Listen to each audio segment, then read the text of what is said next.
Bakit mahalaga ang water change sa fish keeping hobby? Sa tuwing nagwa-water change tayo, parang binibigyan natin ng bagong hangin at buhay ang aquarium. Napapalitan yung lumang tubig, nababawasan ang mga toxins, at nababalanse ulit yung mga nutrients. Ang resulta, malinaw na tubig, mas masiglang isda, at mas magandang environment para sa lahat. Para mai-explain ko ng mas maayos, ipapaliwanag ko sa inyo ang tinatawag na nitrogen cycle. Kapag nagpakain tayo sa isda natin, magpo-produce yan ng dumi. At kapag nabulok na ang dumi at mga tirang pagkain, maglalabas yan ng ammonia.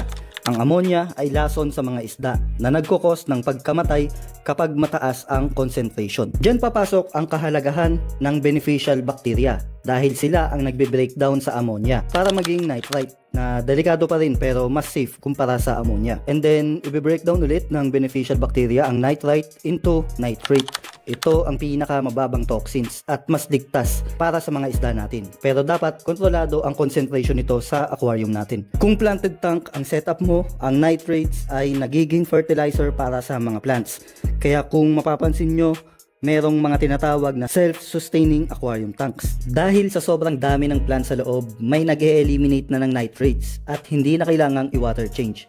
Dagdag na lang ng tubig kapag bumababa ang water level. Dahil hindi planted tank ang setup natin, kailangan natin mag-water change para maalis at makontrol ang nitrates sa tank. So yan ang proseso ng nitrogen cycle at ito ang dahilan kung bakit mahalaga ang pagwa-water change. Sana may natutunan kayo at kung meron, please follow our page for more contents about fish keeping hobby. So yun lang mga bossing, peace out, happy fish keeping!